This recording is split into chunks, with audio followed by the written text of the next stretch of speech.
Welcome back to the Against All Odds, the Less Than 1% Chance podcast with your host, Maria Ponte, where we will hear stories of incredible people thriving against all odds. And my hope is that we can all see how life is always happening for us, even when we are the less than 1% chance. Hey, friends! Welcome back to Against All Odds, the Less Than 1% Chance podcast with your host, Maria Aponte. Today we have a guest. I'm so excited. I know this amazing woman because she is in my team, in my downline. Met her maybe a year ago at Summit. Is that where we met for the first time? So we went to our annual conference, and that's where I met Kate. And she, like, we had been on calls together for now 2 years, I believe. And so, yeah, I met Kate last summer at our annual conference, and I didn't know her story. And when she heard my first episode of the podcast, she was like, Maria, our stories are so similar. And I'm like, oh my gosh, okay, I have to have you on. So this is my friend, Kate Carter. So welcome. Thank you so much for joining us today. Tell us a little bit about you. Oh my gosh, Maria, thanks for having me. What an honor. I can't lie, I'm really nervous, but all good gains. This is what we do. Sharing my story is something I have to move out of my comfort zone to do, because if I can help one person, I've changed the world, really, or changed a family, or it's hard. It's hard, but it's so important. So yes, I can't believe it. We have known each other for 2 years, and it was virtually, and so many times people look down on virtual relationships, but the community that we're building and the things that we are doing together to improve our lives together is awesome. So yeah, I agree.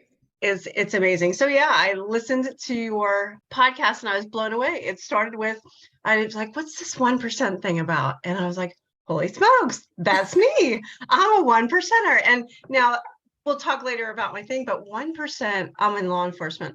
1% has gang related things to it. So I was like, okay, that's not this 1%, but so yeah. Do you just want me to dive in? Yeah. So what was the first thing that you connected with my story?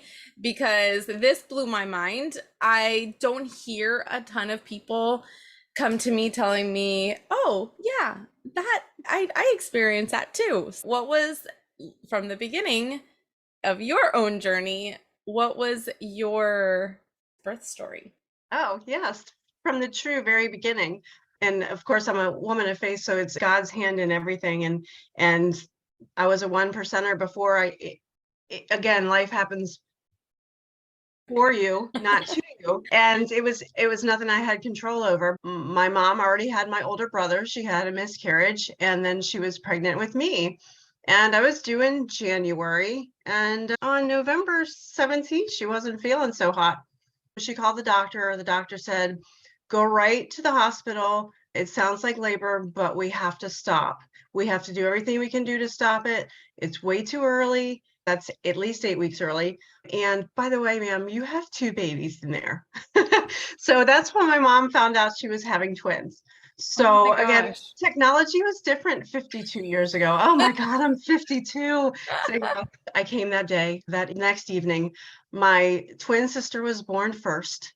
She was more, I believe she was more vital than I was. I was moved back to the very back of the nursery because they didn't think I was going to make it.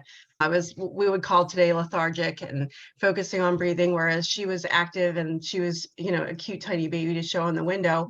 I asked my mom and she didn't answer, so I'm going to respect that.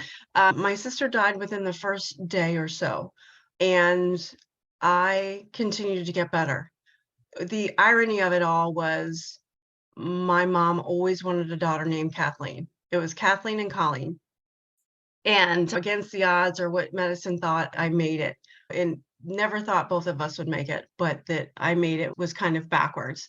And a little thing too is the nurse that cared for me in the hospital when I had my daughter, her name was Colleen. I had never, ever met another Colleen or spent time with a Colleen. My sister was there that day. Girl, she was there. Goosebumps. That's so crazy. Yeah. So this has been kind of from my own healing journey, and diving into, because my twin was never born. My mom had a miscarriage while she was pregnant with us.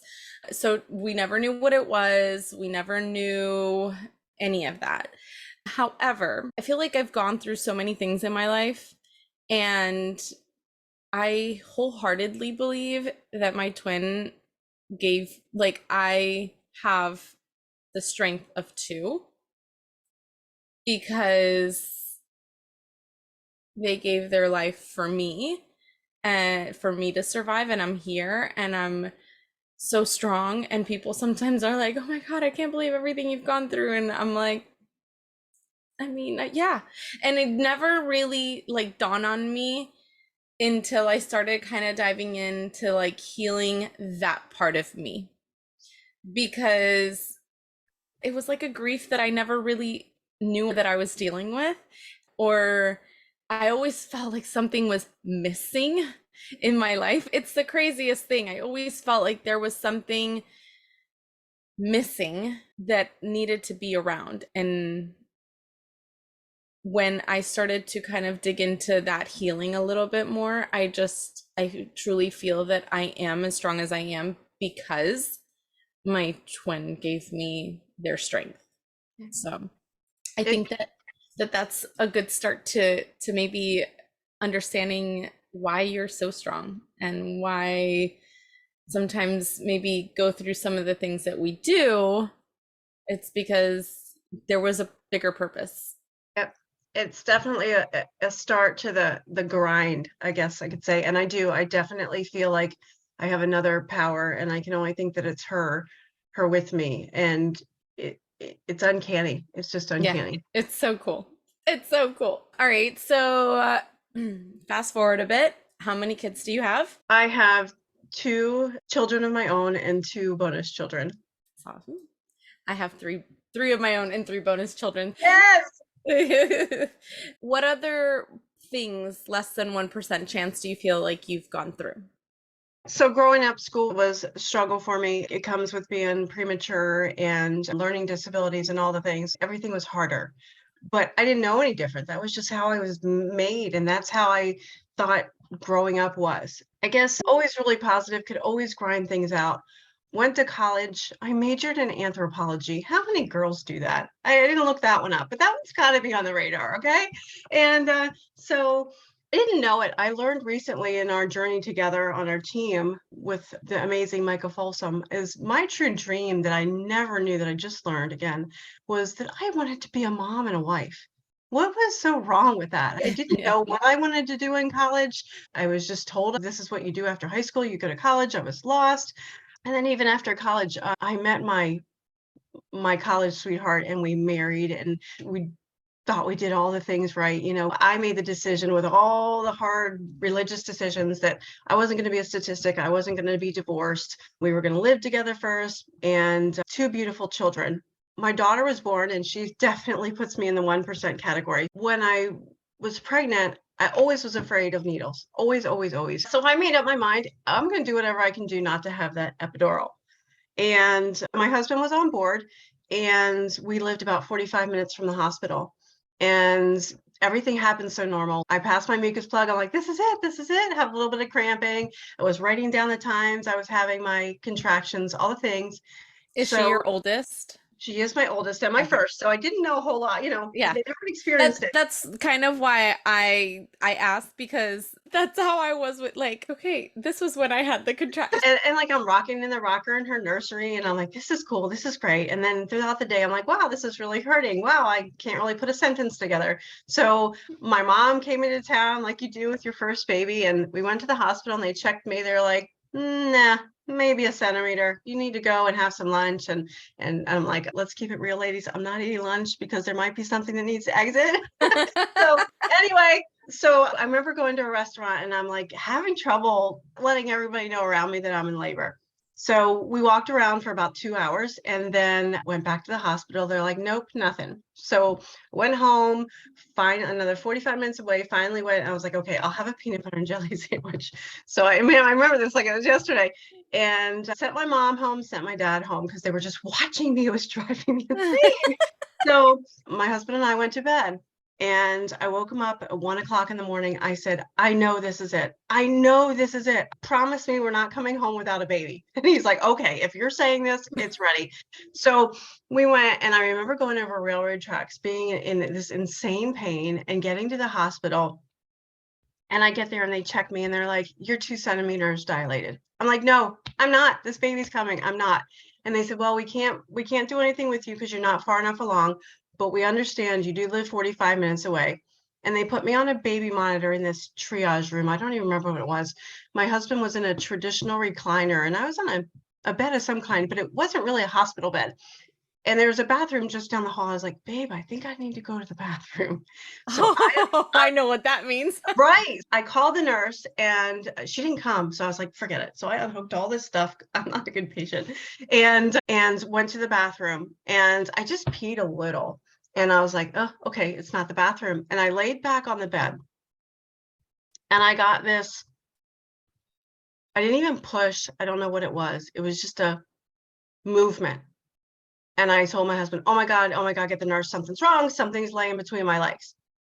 So he runs out of the hall and it's like 3 a.m. in the morning. And like all the nurses are all sleepy eyed, doing their thing. And the nurse peels back the sheet and the shock. I thought I lost my daughter right there. She said, you have passed your bag of water fully intact. It's extremely rare. So at some point during my labor, she was able to slip out of my bag of water and it sealed itself again. So when they tested me for water, I never passed the test because there was no water. So she Oh was my gosh. right. Who does this happen to? Me, right? So I'm like, okay, it's game time. Let's go. And I was like, okay. I'm like, get me that wheelchair. Let's go. She goes, no, no, no, baby. You'll sit on the baby's head. So she's like, try not to do anything. She's, don't push, do all the things. And then I just remember it's because I've never been hospitalized or anything at this point. And when they laid me back, wheeling me down the hall, you lose all sense of perspective. Uh-huh. And my world is spiraling. Okay, so now think from a mom perspective. I have no bag. I have no camera. I have, no family. My husband, he was amazing. He was sleeping when this happened, but so he was awake then too. And in the delivery room, 3 or 4 pushes, and my daughter was here. It was scary. It was amazing. Again, but Wow. it's one of those rare things, and I can't tell anybody enough. You know your body. Yeah. And I just knew it. And I'm so glad I listened and I had the strength to listen. And the next day, like I said, the nurse Colleen was there with me. She was the one that said, that discovered the bag of water and told me what was happening. And she's really the only voice I remember. And it was her and my husband who helped me deliver because didn't have it, because it Yeah. happened so quickly. And then no pictures, and they all went into action to, get the camera there and notify family and do all the things. But throughout the next day and a half, I guess, yeah, I was just there barely a day and a half. Nurses were coming by, doctors were coming by, and we said, we have to meet you. This is so rare. And if you look at it's different than a mermaid birth. A mermaid birth is the child comes out with the bag of water. Uh-huh. Yeah. So this was different that it was in front of her, and it's almost statistically unheard of. So anyway, and the greatest thing is my daughter was amazing. And I remember they're like, okay, I think she needs 2 stitches. Well, let's put some pain meds in her IV. And the nurse is looking, she doesn't have an IV. So We didn't get that far. yeah, we never got that far, which was great for me because of the needles thing. Yeah. So they did, and this point I didn't care. They gave me a needle in each thigh and then they zipped me up a little and we were good to go. So yeah, crazy. And that birth story. Wow. Yeah. And so many, I have an aunt and I tell the story and it's a little more colorful. So I've kept it G-rated here. And she laughs so hard when I tell the story. And she says, you're such an amazing storyteller. And the things that you make so ho-hum would just aghast so many other people.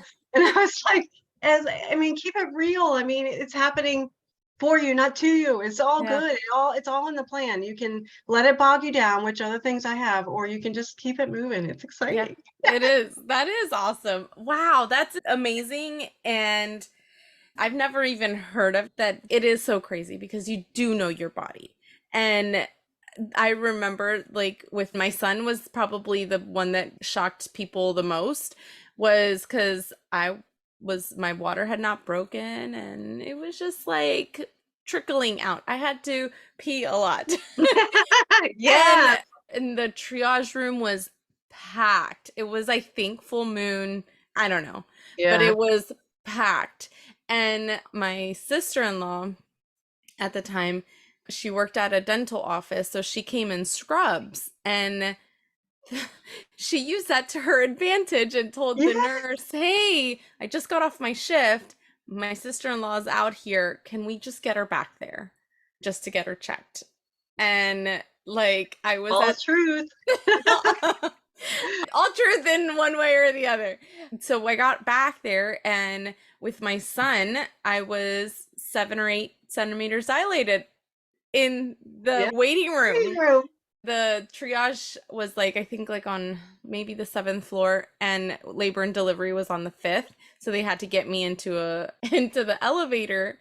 Everyone's like rushing down. My mom's with me, and I look at her in the elevator. I'm like, I have to push. And the nurse is like, no, no, no. And I'm like, I gotta push. I took someone else's room because they wheeled me into the room like right next to the elevator.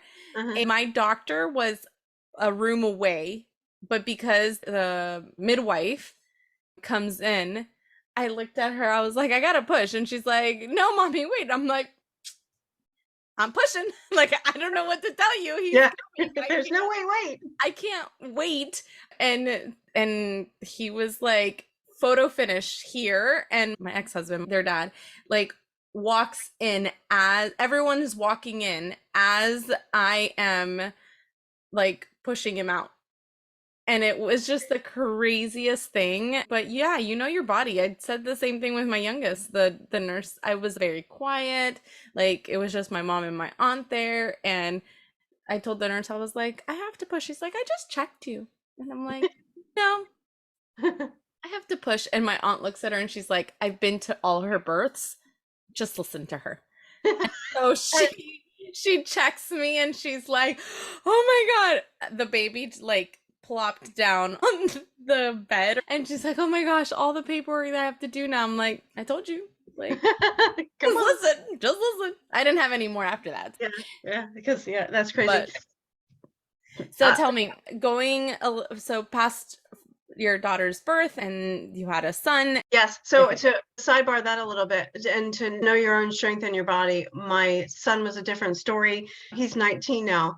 Of course, why do things happen? When I found out I thought I was pregnant with him, I went to the doctor. I was like, hey, I might be pregnant. I was like, but I have this spot on my leg that really doesn't look right. And she said, yes, you are in fact pregnant, and you're starting already with varicose veins and blood clots.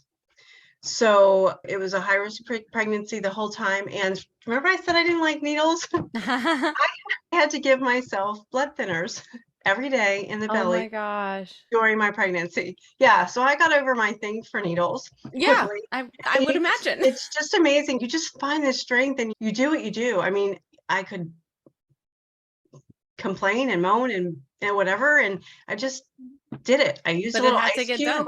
It got done. Then so they had to deliver him early because then I actually did get a clot because of course the lower extremities don't get a whole lot of flow at that point when you're that pregnant. And again, it's time we're in labor and delivery and I have to be induced. So the nurse said, Kate, you're not going to be able to do this without an epidural. Oh, don't give me a challenge. Watch me. So during one of my because it just comes so hard and fast. And if you've been induced, you know all the things. And so I was like, I just can't. So during one of a contraction, she's like, honey, why are you suffering so much? She goes, let me tell you about the epidural. I'm like, this isn't fair. Wait till the contraction is over. And then we'll talk. Again, you can do hard things, but get through the hard thing first. So then, she's like, this is what it is. And I was like, no, I'm good. I got it. So I did end up delivering, but maybe not the best thing because I may have done a little bit of damage that I might be in better health that way on everyday stuff if I had the epidural. And again, it just scared me. And so I was there with you. I had all my 3 kids naturally because I was like, that needle is not coming in my back. Right. So anyway, okay, so life's cruising on pretty amazingly. Between the 2 children was September 11th. And I mean, for our kids, it's like a history book thing. But for me, so I was a brand new mom. my daughter was months old. She was born in April, and September 11th, obviously September. And to leave her, the worry, the way of the world. I didn't, remember I said I just figured out I never really wanted to be a professional. I wanted to be a mom. So that I was an insurance agent, and I worked with all men, and the tug was just so much. My husband was a corporate ladder climber, so we started moving. So then I was so blessed to be able to stay at home, because every time we got settled and then I looked for a job, it was almost time to move again. So I was like, all the things, moving was my job. And I loved taking the kids to the library. I loved taking kids to the pool, to the YMCA. I was in the best shape of my life. I loved being a stay-at-home mom. And then when we up and moved to North Carolina, and my husband came home one day, and I met him at the door. I remember the door. I remember all the things. And I opened the door, and he said, "Hey, there's something I need to talk to you about." And I was like, "Okay." He's like, "I'm done." "Done what?" He's like, "I don't want to be married anymore." Oh, wow. I had no idea. I had no idea. How old were the kids? My daughter would have been 7, so easy math. And my son would have been 3-ish. And again, I said, I grew up Catholic. I mean, to be married for life, that's the thing. Yep. And my ex-husband's parents were amazing role models. I love them to death. They're amazing. They've been married for 55 years. Yep. So didn't see it coming. And then I was in denial for a little bit. And let me tell you, how many Catholic priests tell a woman, all you need is a good divorce attorney? What? So, but that's kind of what I needed. My world was upside down, crying a lot, hiding it from the kids. I stuck around for about a month and thought I could fix my, I said, oh, I want to do marriage counseling, all the things. I stuck around for about a month. And the emotional abuse and the already having been abandoned, my mom and dad said, "We got you. Come home." And that's the last thing, I'm like, no, I'm good. I got this. I got this. I've got this. I'll go out and get a job, whatever. And then the next week I said, "Hey, can I come home?" And they're like, "Heck yeah." So grew the strength, put the tears away, was amazingly present for my kids, packed up the household, moved to my parents' house, took the kids on vacation with my parents between the two houses. And just, you want to keep everything as normal as you can for the kids. And been through divorce. There's nothing like it. I don't recommend it for anybody. Nope. I'm blessed on this side of it, but wow, there's no fighting. I mean, there were a few things I had to hold my ground on, but it was never ugly. For a long time, I just wish he'd change his mind and we could get back together. But I moved forward every day. And then I needed a job. And we lived in Fort Bragg, North Carolina. That's where I left our last marital home.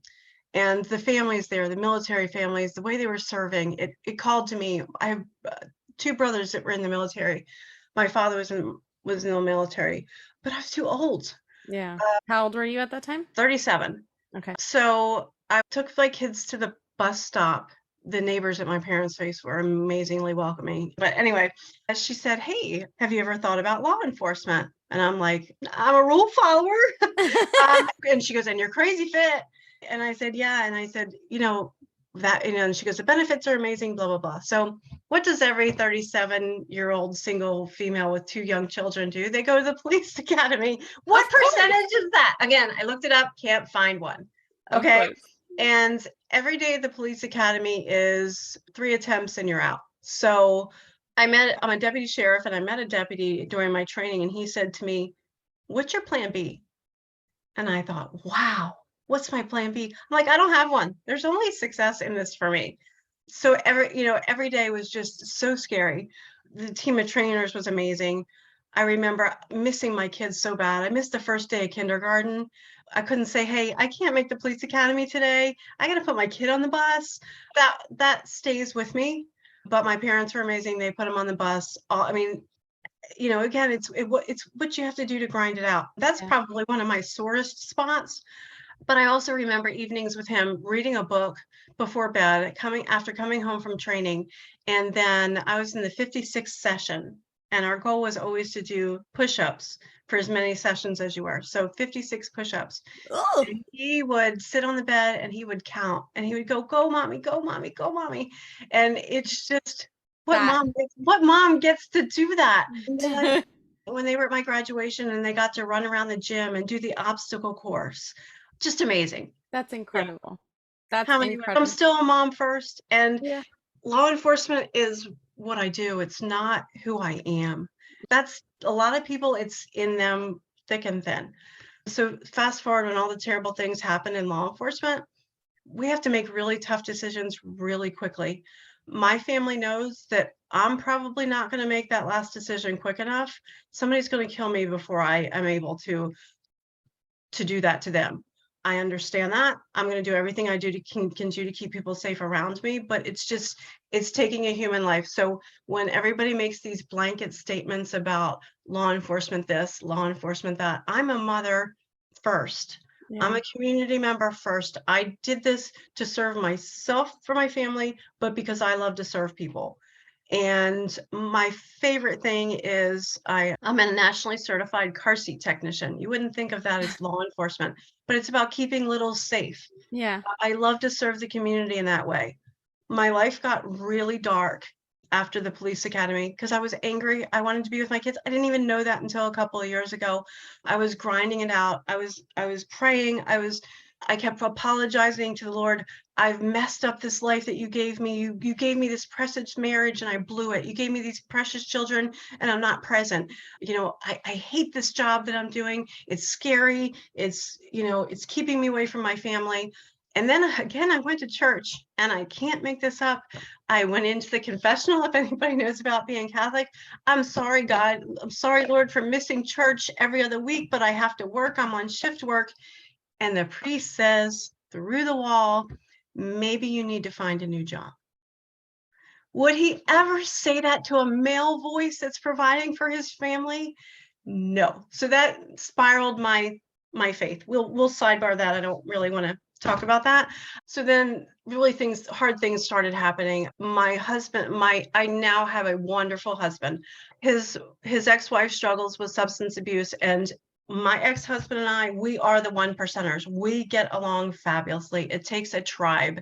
He shared with me when his wife was pregnant before he told his family, before she was his wife, and we navigated it together. And ironically, he cried and laughed on my shoulder.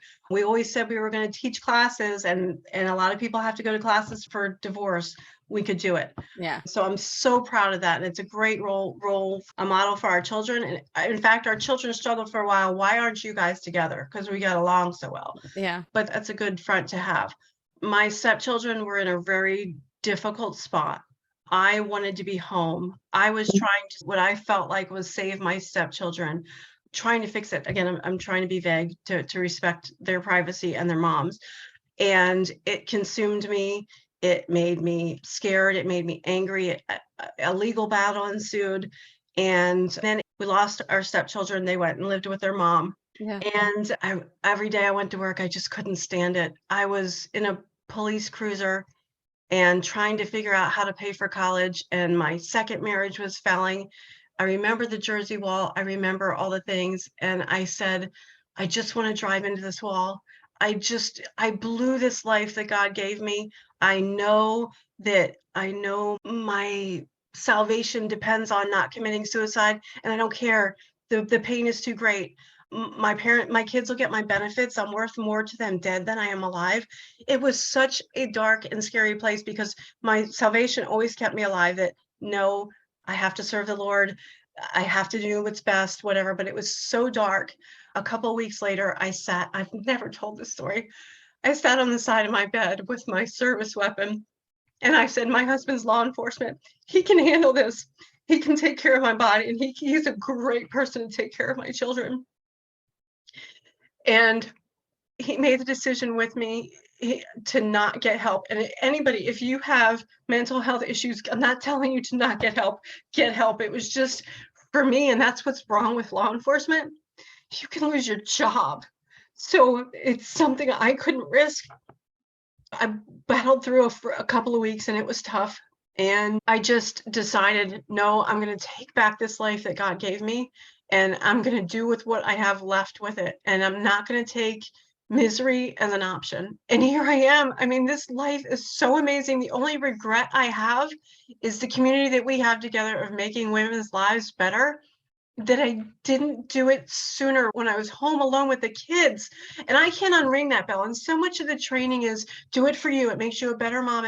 In my mind, it was too late. My kids are out of the nest, but I can't undo the time. But my kids look at me now and they're like, wow, mom, wow, the woman you are, you're freaking amazing. And I was like, this is the woman that I used to be.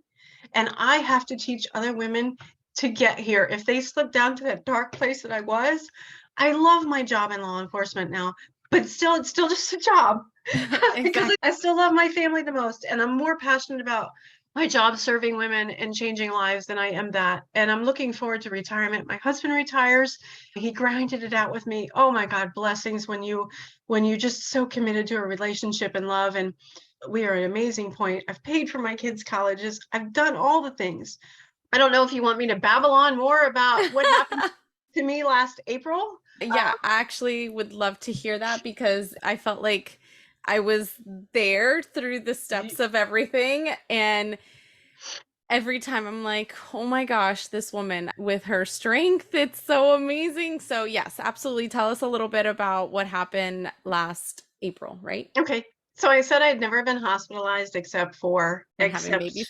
except for having babies. And I was doing the what's called a 4-week gut protocol. It's a really healthy way of eating. You've done it with me. I'm feeling amazing. And I was at work. Fortunately, I was in a control booth where I'm just opening doors and making sure people can access. I'm working in jail now. I'm off the street just because I was promoted actually. And I got this terrible pain in my side. I'm like, I might have to go to the bathroom. So I called somebody so I could take a girl private moment. And I went into the locker room and I was like, this isn't going away. And then it was shortly after breakfast. And then I called somebody. I was like, hey, amazingly enough, we can do wellness on the clock. They really are trying to do stuff for us with law enforcement Yeah. for healthier selves. So I was like, maybe I'll go to the gym. I'll work out this cramp. So I changed my clothes into my gym clothes. And by the time I finished changing, I was laying on the bench in the locker room by myself doing Lamaze, getting through this pain. So I was like, this isn't going to work. And now if you're having in a jail, there's medical emergencies. You call the whole thing, the medical staff comes running, whatever. If it happens to law enforcement, it's a different call out. And I didn't want to be that person. So I put my uniform back on, which is crazy, went back into the jail, walked past probably 10 or 12 inmates, and I'm doing Lamaze breathing. And I go where I know there's another female working in a private part of the jail, just her. I walked in the room with her. I said, don't let anybody in. And I laid on the floor. And she said, what is wrong with you? And I said, there's something wrong. I'm sick. And she cued her mic. She pushed the button and I said, stop. And she let go. And I said, if you're going to do anything, you pick up the phone. I do not want a radio call going out. And I said, and so I was like, hold on. So then I couldn't talk. And so then I said, call this nurse, one of the nurses in the jail that we trust. I was like, have her come up. And so, of course, she called another female friend. I pass out for 2 seconds. And Oh then my gosh. when I come back to, I feel perfectly fine. I feel 110%. The nurse comes up and she's like, yeah, your blood pressure is pretty elevated. And I said, okay. So the other female that came that was a higher ranking supervisor and a great friend, she said, you know what, let's just put you in the back in an office for a little bit. There's office duties we have to do throughout the day and we'll just check on you. So I was there for about 40 minutes. I'm like, I'm good. I'm going to go to my post. And then I'm working receiving in the jail where everybody who's arrested comes in and I'm in charge of the scene. And, people are drunk, people are violent, it was an average day. And I made through it like it was nothing. Well, I got off duty and I was starving because I thought, this happened at breakfast. I'm not going to eat anything because that's what girls do. And so I was starving. I stopped at Kava. I love me some Kava. And I had falafel because again, I'm trying to eat healthy on the gut protocol, but falafel's not the best thing. But anyway, it was mostly salad and I eat it in the car because I'm so hungry. I get home and I crawl into the door. The same exact pain I had earlier. My son's upstairs in his room playing video games and he has his headset on. I'm like, you keep your headset on. I don't want you to hear what's going on in my room. Don't worry. Everything's okay. Okay. My husband's working, he's a firearms instructor. He's teaching night fire. So he's working nights. So I call him, I'm like, hey, I think we're going to be on Jerry Springer. I am having contractions. And he's like, what? And I was like, babe, this is worse than childbirth. And I did. I went in my room. I did Lamaze. I had my arms on my bed. I'm doing all the things. And I didn't pass out.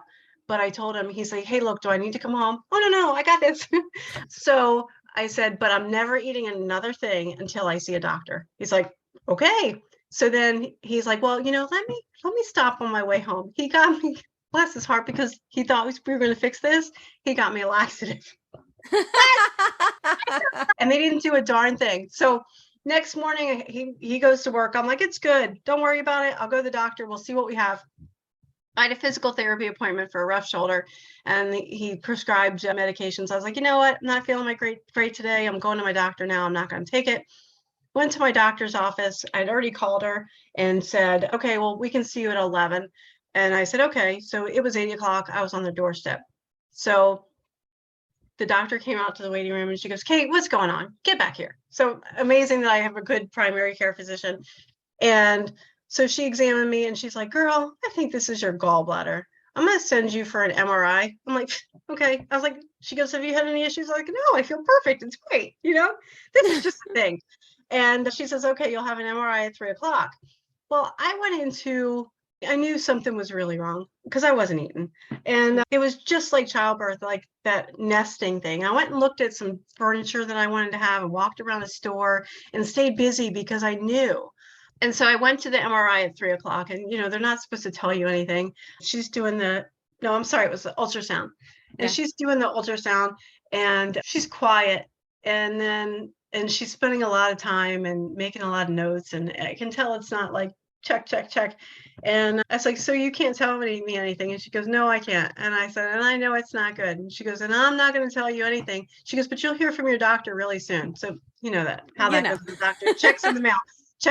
No. My doctor calls me in the parking lot and she goes, you turn your butt around and you go into the emergency room. And I said, oh, here we go. I was like, well, I can't really do that. I have to go home and pack a bag. I have to get my husband. I have to check on my dog. She's like, Kate, go to the emergency room. So what I do, I went home, checked on my dog, waited for my husband. And so I go to the emergency room. So what I have GI complications because of gallbladder. Well, they just think my gallbladder has to be removed. So they say, okay, I can't make this up. This hospital loses their GI certification at midnight. We're going to check on you through the night, and then we're going to transfer you to another hospital and have you evaluated, and then we'll go from there. What? Yeah, right. What? We'll put you on pain meds or whatever. I'm like, no, I don't need pain meds unless you feed me. Then give me something good. So then, and I send my husband home because he's a child. He's a grown child. He's 6 years old, bless his heart, but like blows up gloves, touches everything. I'm like, dude, you can't do anything here. Go home. And I'm like, go home, get some rest. We don't know what's ahead of us. I'll call you. So 7 o'clock, of course, they wake me up during the night to do blood draws, which I love needles. We've discussed. And 7 a.m. the nurse comes in and says, okay, you're going to surgery now. And I'm like, oh no, 2 feet planted. Like, I'm not going to surgery. They said I need GI care first, whatever. I'm not going to surgery. So I remember this beautiful woman comes in and she's like, hey, this is my name. I'm the surgeon. I've got you. This is my jam. I do gallbladders. And this is, she goes, it's simple. You have a rough gallbladder, gonna go in laparoscopically, boop, boop, boop, get it out. Whatever we have going on GI, I can clean it out. Not a big deal. We're rolling. A girl power. The anesthesiologist was a female. The nurses were a female. Called my husband. I was like, you can come if you want, but us girls, we got this. So sign the consent forms, whatever. I wake up and they tell me I've given them a scare on the operating table. Instead of being 45 minutes, it was 3 hours and 45 minutes. The look on my husband's face when he saw me. And then I peel back the covers and I have a huge bandage and I have a surgical drain. The doctor comes in and says, it was a mess. We've got to send you in for an MRI. And your gallbladder was in rough shape. So they don't know how to do this MRI because they've literally just taken me off of the recovery room. They can't fit me through the door, all the things. I was like, I can walk. They're like, oh no. I'm like, let's just do this. So they feel like the results are that are okay. So battling back from recovery, if anybody's had an open gallbladder, it's no joke. The scars, and to look at my body, I was horrified because I didn't really even know, they Yeah. scooted over the fact that this could happen. And we're getting in contact with work. I'm missing duty, getting family leave. That's all I cared about. Like, fix my family leave, make sure I'm not AWOL from work, make sure my husband's okay to not be at work, all the things. Ironically, I was supposed to be at a sheriff's conference that day. So the sheriff herself was on the phone with me, and she's like, Kate, she's like, take care of you. I know you're not AWOL from work. And again, that we have a female sheriff right now. It's amazing. She's amazing. So I'm in the hospital. I'm not feeling better. They're releasing me. Oh, and let me just say, in just a few days, my daughter's graduating from college, and my son, a week later, is graduating from high school. Yeah. So I'm released from the hospital, and I have this pump, and I am putting out so much bile. It's supposed to be nothing, and I'm putting out 700 cc's a day, and it's not getting better. So it's supposed to go away after a week. And then I meet with the surgeon, and they don't know. But anyway, so it was a complicated situation. So I traveled to my daughter's college graduation, and I am really feeling bad. I'm holding this surgical pump. I'm wearing a bra so I can put it between my breasts and still wear a nice dress. And I'm down and out, and I'm hiding it and all the things. I leaked bile. I had to wear black. I leaked bile. It's dark green. I'm like, awful. We had dinner one evening, day before her graduation, and I used the restroom, and my poop was white. Well, if you know anything about, poop white mean you have complete blockage. So my same course of action, I'm just not going to eat anything. Made it through her graduation the next day, and then get home. And on Monday, the doctor wants to start over with me. Back to the same exploratory stuff, checking blood work and all that. My husband and I said, we're done. We severed ties with the surgeon, and we went to a bigger hospital, and it's been amazing ever since. So fast forward, I have had, since last April, I've had Larry stents to keep my bile duct open. That's what's wrong, is I had excessive amounts of surgical clips and scar tissues from the procedure that closed my bile duct. Every time I have a procedure every 8 weeks, I go to sleep, I'm sick. And then finally, God bless me, this last Friday, and the last stent came out. And that one was the worst one because it was metal. I had reactions to it. And the surgeon said, I can't be more pleased. It's completely open. So now for the next 6 months, if it stays open, it's a good chance it's going to stay open. The old me was going to say, let's wait for it to close. It's going to close. It's going to go close. It's going to close. I don't care. If it closes, it closes. That's just a new chapter that we're ready to move into. But I am just feeling great and moving on. So yeah, again, I looked it up last night because we're talking about 1%. Okay, it's 0.1% to have gallbladder complications if you have open surgery. Oh my gosh. 0.1%. It's 0.1%. I have to say a PSA for females. I learned my biological father, all of the females on his side have lost their gallbladders. But again, people beg to have their gallbladder removed. There was none of that for me. I didn't suffer. I suffered a couple hours. These people who suffer so long with gallbladders, I just feel so sorry for them. And I wouldn't change anything. That gallbladder has to come out. Because recovering from the surgery it's a phase versus affecting your everyday life. So, and again, it's about knowing your medical history. But again, everybody in my family's done it. They've all done it laparoscopically. It was no big deal. So you kind of deal with what you're handed. Yeah, So, that's crazy. Wow, 0.1%. and how many times in your life, Maria, can you catch yourself saying, why me? Instead Oh, of lucky me, look at me, I defy the odds. And that's yeah. what your podcast is about. Yeah. And oh my God, Flipping the here we are. script. Here we are. Flipping the script. It is flipping the script. I feel very strongly about that. And I feel like for many years, I did the why me. Mm-hmm. And I was miserable. And when I learned to flip that script, when I started to say, oh, well, I'm grateful for that, because if not, then I wouldn't be this, or I Right. wouldn't be here, or I wouldn't be able to give this knowledge, or I wouldn't be able to help somebody with the empathy that I am, because, I've been through it, or I've been through something similar. That, I think that completely, completely changed the way that I viewed everything that I've gone through. everything. And I've made it this far. Yeah. Yeah, Heck I yeah, did. I've made Yeah. it this far. And I think that that's where so many people go down the road of like, well, the why me, and why is this happening to me? Well, let's flip it a little bit. Why is this happening for you? Can you figure that out, the purpose of it? Can you come out of it stronger? Can you learn something new, learn something about yourself?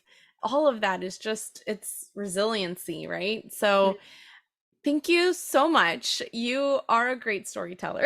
Awesome. Thank you. And just to recap and to let everybody know, I mean, where I am now is, I'm hold some rank at work. I hope to be a lieutenant. I hope to retire. My life is so full.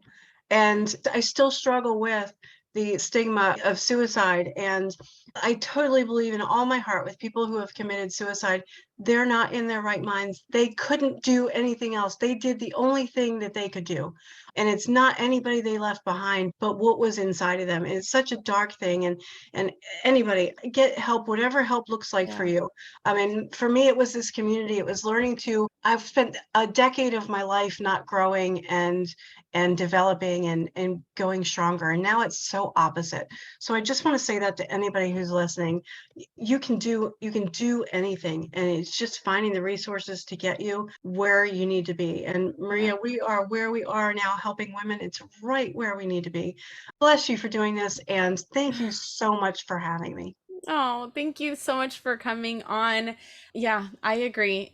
I'll put some information about suicide prevention and hotlines and stuff on the podcast. So if anyone is suffering with those thoughts, please, please, please get help. It's very near and dear to my heart. So I will definitely put in some information here. I'm so blessed that you're still here with us. And I'm so blessed that Me too. this community has literally brought us together, that it's been so amazing seeing your growth from the outside looking in. I remember Kate 2 years ago, and your way of looking at things has completely changed, and it's so amazing. Yes, So and that's it. My transformation, I fix the hard thing, the inside. The wake is going to be cake when I'm ready to do it, and I am ready, and I'm happy now. It's yeah, it's again the two things. It's happening for me, not to me, and I'll be happy when is out. It's yeah. just out. I'm happy Be happy now. now. You Yeah. have to be happy now. Everything starts with that. So Yeah, girl, love you. absolutely. I absolutely agree 100%. So, thank you so much. I really appreciate it. And I can't wait to see where this goes and who you get to help with it, and to see you shine, because it just, oh, it makes my heart so happy. So, thank you so much, Kate. Thank you, listeners, for tuning in today. And I hope that you guys all have an amazing rest of your day. Thank you so much for listening. Peace out. Love your life.